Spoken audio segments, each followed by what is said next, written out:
మెల్ Gibson అని ఒక director గారు the fashion of the Christ అనే సినిమాని తీయాలని ఇష్టపడ్డాడు. ఎందుకని ఇష్టపడ్డాడంటే యేసు క్రీస్తు ప్రభుల వారి యొక్క శిలువ శ్రమలను ప్రజలకి నేను కళ్ళ కట్టినట్లుగా చూపించాలని ఇష్టపడ్డాడు. దాని కొరకు జిమ్ క్యావిజెల్ అని ఒక ఆయన్ని ఎంపిక చేసుకున్నాడు. అసలు అతను యేసు ప్రభుని ఎరిగినవాడు కాడు. అయితే డబ్బిస్తాను యాక్ట్ చే అన్నాడు కనుక సరే నేను యాక్ట్ చేస్తానని జిమ్ క్యావిజెల్ ఒప్పుకున్నాడు. ఆ చిత్రంలో సన్నివేశాలు చేస్తూ ఉంటుండగా ఒక సన్నివేశం వచ్చింది. ఆ సన్నివేశమే కొరడా దెబ్బ కొట్టే సన్నివేశం. రోమా సైనికుల యొక్క కొరడా ఎలా ఉంటుందంటే అండి, దానికి 4 శాఖలు ఉంటాయి.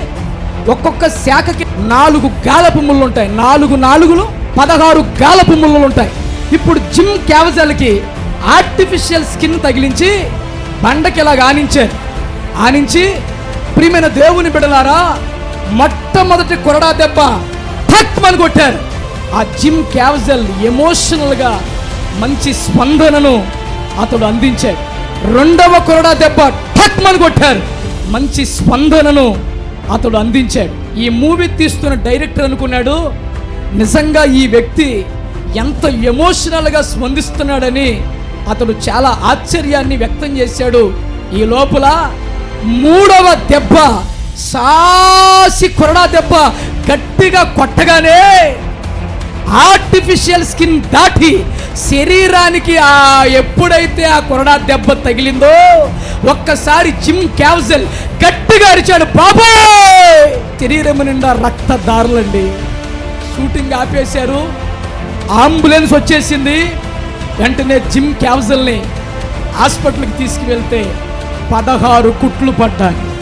ఈ లోపల మెల్ గిబ్సన్ హాస్పిటల్లో ఉన్న జిమ్ క్యావిజెల్ దగ్గరికి వెళ్ళాడు. జిమ్ క్యావిజెల్ అంటున్నాడు, ఇంత ఘోరమైన శిలువ శ్రమను యేసయ్య భరించారా? ఒక్క కొరడా దెబ్బకే నేను తట్టుకోలేకపోయా, 16 కుట్లు పడ్డాయి నాకు అని జిమ్ క్యావిజెల్ ఆ డైరెక్టర్ని అడిగితే జిమ్ క్యావిజెల్ నిజంగా యేసు ప్రభు అందరి కొరకు ఘోరాతి ఘోరమైన శిక్ష భరించాడు.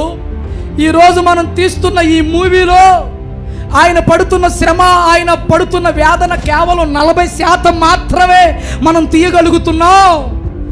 ఆయన పొందిన బాధ, ఆయన పొందిన శ్రమ, ఆయన పొందిన వేదన ఎవ్వరూ భరించలేరు అని జిమ్ క్యావిజెల్కి చెప్పినప్పుడు జిమ్ క్యావిజెల్ హాస్పిటల్ బెడ్ మీద నుండి దిగి మోకాళ్ళేసేసి పశ్చాత్తాపడి యేసు ప్రభుని సొంత రక్షకుడుగా అంగీకరించాడు.